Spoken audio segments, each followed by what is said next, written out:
Okay, I think we're going. So, freedom, the World Wide Web has expanded freedom tremendously, I think.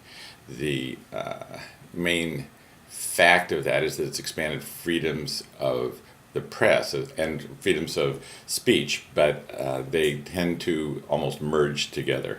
So, freedom of the press, somebody once said that the freedom of the press only applies to those who own one. And that certainly was true. The people who did own press in the past not only had to own the part that put the ink on the paper, but they had to actually worry about the distribution issues. Both parts of that have basically been reduced so that everybody has access to freedom of the press. So if you get an ISP account, it usually comes with some amount of web space, and right there you can become a publisher and put your ideas out on the web. And then the distribution is solved trivially because everybody can come and see it. You have to be attracted to the site. This is why people worry about getting followers and people looking at their sites. But the point is that it's out there and the distribution effectively has been taken care of. So the freedom of the press has been expanded tremendously.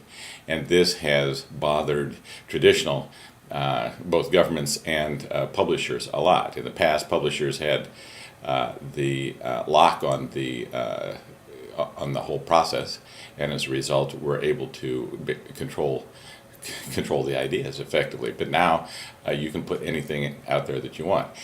It's pretty. There actually it introduces a certain number of issues from the publisher's point of view. So when a person decides they're going to put something on the web, they have a certain responsibility in that they probably shouldn't harm themselves.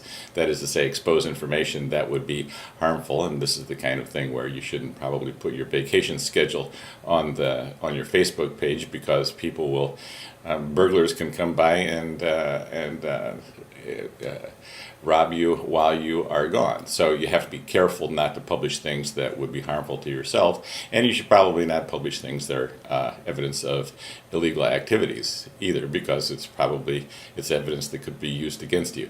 But other than that, there are almost no limitations in most places. China, of course, has much more stringent limitations on which you can publish, and even places like Australia have surprisingly strong limitations. But there are places like Iceland where there are effectively no limits whatsoever. You could put anything out there at all, and they basically respect your freedom to say what you want and publish what you want. So so there are responsibilities.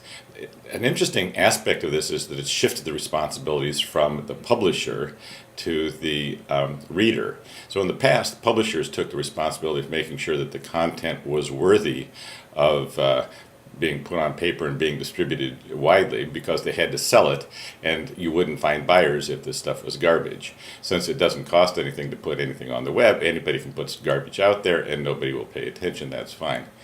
But it puts a burden now on the reader, because there are no limits on what you can put on the web. There's really no content protection. So there's really no reason to believe that the person who put information on the web was intending to tell the truth or be accurate or not defame people or whatever. I mean, you can basically do all that stuff in the negative. So the reader now has to be much more alert. In the past, you could read the Sunday paper and basically be skeptical, of course, but not to the level that you have to be now. You must be much more skeptical and suspicious that there are motives behind what people have published on the web. So there are quite a few benefits, and it's definitely expanded the freedom of the press for all the rest of us. So I think at that point I will leave it at that for that one.